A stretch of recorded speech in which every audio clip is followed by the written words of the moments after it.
Hello, and welcome to another episode of Heart to Heart. I'm Dr. Jeff Gold, and I have the honor of serving as the president of the University of Nebraska. And today, I'm delighted to host this series where we connect with leaders across Nebraska and beyond who are making a difference in people's lives. And today, we have a very special guest. I'm joined by Adrian Dowell. And Adrian is the Vice Chancellor and Director of Athletics at the University of Nebraska at Omaha. Adrian has a deep understanding and extensive experience in intercollegiate athletics and development, both here in Nebraska and at the national level. Prior to joining Omaha Athletics, he served as the Assistant Vice President and Associate Athletic Director at Creighton University, after originally joining its athletic staff in 2014 as the Assistant Athletic Director and Senior Director for Development. His other roles included 5 years at West Virginia University and as a member of the men's Division I basketball staff at the NCAA National Office. And on today's show, we'll learn more about Adrian's journey, how he and his team are working to redefine the student-athlete experience at UNO, and we'll learn about the important role that Maverick athletics plays in the Omaha community. Adrian, welcome to the show, and thanks for being with us on this episode of Heart to Heart. And so we always start, Adrian, with the question of why us, why now, why here? And maybe you could tell us a little bit about your journey and why this role fits so well here at UNO for you. Yeah, absolutely. Well, first of all, good morning, Dr. Gold. Thanks for having me on, and it's a pleasure connecting with you and certainly being part of your team. And thanks for going through a little bit of the background. And I would start this by saying that, ironically, we are heading on to year 5 now, being in the role of Vice Chancellor Director of Athletics at UNO, and it's been the opportunity and pleasure of a lifetime. And as you mentioned, before that, spent some years, about 8 years at Creighton, and before that, I was at West Virginia for about close to 6 years. And prior to that, the NCAA, I worked on the men's basketball staff, which runs March Madness and Final Four and selection teams. So I've been around a little bit, but certainly I have not had the opportunity to spend time in a place as rewarding as UNO, and it's been a pleasure to be here. So my journey was a little bit weird. I was one of those weird kids growing up. When I was in middle school and high school, I happened to know exactly what I wanted to do growing up, and that was actually being in the position I'm fortunate to be in now. And so, goal number one, job number one, from that day was just put myself in position to be able to do what we're doing today. So, I chose a college, Roanoke College, played basketball there, and one of the reasons I went there was because it had a sport administration degree. And after that, I was fortunate enough to know a lot of NCAA staff members at the national office and had that opportunity there. And after that, I was able to go get my master's degree and an MBA, with emphasis in finance, and a master in sport administration. And all those steps were taken to hopefully put me in position to do exactly what we're doing today and have an opportunity to work at UNO. And doing it so incredibly well. So let's talk about the athletics in the setting of a metropolitan university, and as that might be different, for instance, than some of our other land-grant systems. And how do you view that, and how do you work hard to be sure that you're really serving what the metropolitan community needs? One of the assets I think we have in the University of Nebraska is we have just what I think is a perfect portfolio of institutions as a system, right? And our role at UNO is we are the only, 4-year metropolitan option within really the city and state to serve our city. And fitting within the values of our institution, it is to be the affordable, accessible option for not only our students, but also our entire community. Quite literally, we are here to provide yield to this great community and state. And that permeates in our mission as an athletics department as well, especially at the Division I level, right? We have a lot of schools and we have a lot of departments of different sizes, of various degrees, right? And one of the things we're very passionate about here is that our athletic department, even at the Division I level, reinforces those values and missions of our institution.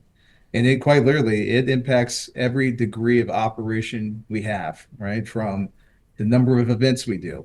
Dr. Gold, I know you're familiar with this stat, but just in case the public doesn't know, Omaha Athletics, we operate well over 300 events a year, and less than half of those are actually athletics events, right? We host so many events for our community, from concerts to symposiums to conventions to almost every single high school and college graduation in town, right? And that's part of our mission to give back to our community.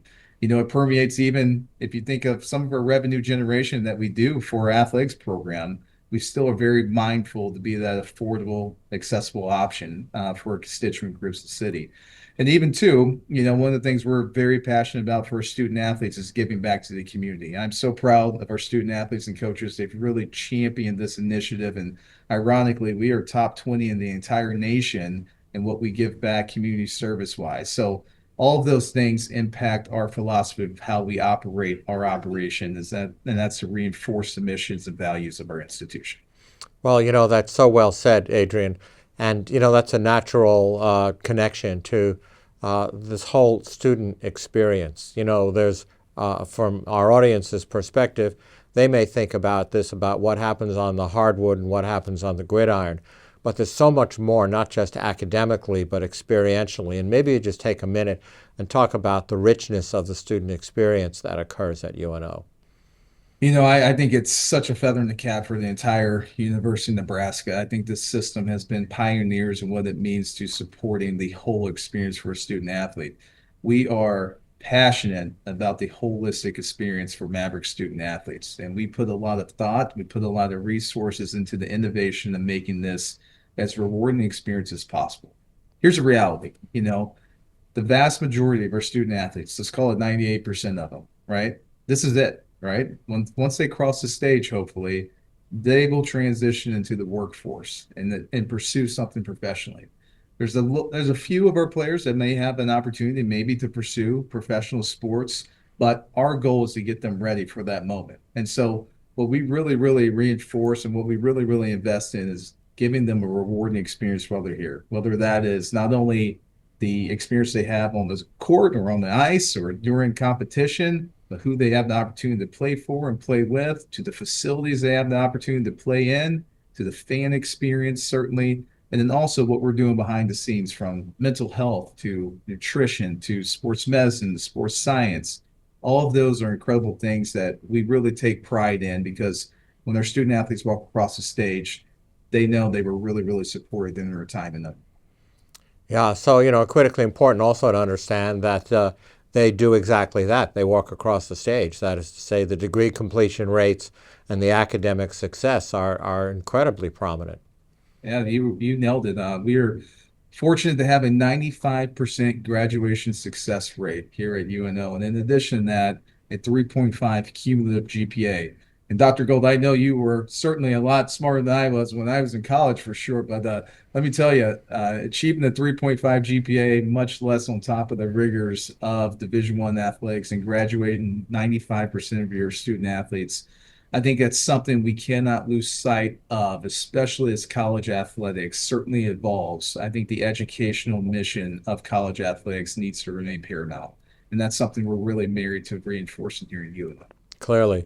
So, what's the future? What's the vision for the next couple of years? Are there any secret reveals coming down the line for what the next season is going to look like in any of our Maverick sports? Well, I'll tell you what, the future is we are going through transformational change in college athletics, as you are well aware in your position and leadership in the Big Ten Conference. And as such, our goal is to continue to position our student athletes and coaches and sport program to continue, ironically, the success they're experiencing today, right? We're so proud of not only what they're doing academically and certainly in the community, but the reality is they're also winning, and they're winning at a high level. They're winning championships, they're playing in championship games, they're making in-state tournaments, and that's got to be, in my opinion, one of our missions, is protecting their interests to compete and succeed at the highest level of intercollegiate athletics. And that's the outcome, right? But as you know, there's a whole process of doing that and getting there. Certainly, we are very fortunate to be able to announce some exciting capital project developments here at UNO, with a new training facility that will be attached to Baxter Arena, and a new clubhouse project that will be at Maverick Park. And those are just the latest examples of incredible assets we have facility wise and capital wise to provide such a great holistic experience for our student athletes. We know when they come here, they're going to have a great experience relative to any place they would go, the Division I level, and hopefully the consequence of that is we continue to certainly to experience great competitive success that we've been fortunate to do over the past 5 years. Absolutely. And, I understand that those capital projects are all privately, philanthropically supported. And, that is a marker of the relationship that Maverick Athletics has with the communities that we serve in the Omaha area and beyond. These are individuals who are saying, yeah, I want the very best for our student athletes, and we want not only to compete, but we want to be sure that their training facilities and how they're supported are as good state of the art as any place in the country. So I'm very proud that you and Chancellor Lee and that I've played a small role in pulling all that together. And I know the Board of Regents is really excited about it as well. Yeah, but we are so excited, and you mentioned it. We are fortunate, whether you're UNO or UNL or UNK, just to be in such a generous and successful state. And certainly in the city of Omaha, we have such a robust business community. And in my opinion, I feel like this is maybe the most philanthropic community in the country, right? And the yield of that is if we're doing things the right way, if we continue to prove that we are here for and with our community, that, when we have opportunities to take a transformational step forward, in this case with capital projects, they have stepped up every single time. And as you mentioned, just being able to have some of the capital footprint that we have just do 100% to philanthropic generosity, it puts us in rare company. And we look forward to sharing that not only with our student athletes and coaches, but just like the rest of our facilities with our community and campuses. Well, and I think that's another major point about UNO is that these facilities are shared with the community as well. So let me just thank you for all that you do. It's really a pleasure to have you on Heart to Heart today. And for our audience, if you want to learn more, you can just search for Maverick Athletics and learn more about Adrian, and most importantly, learn more about the unique programs that the UNO campus runs. And thank you for joining us today on Heart to Heart. We will be back with another episode real soon. I'm Dr. Jeff Gold, and thanks for being with us today.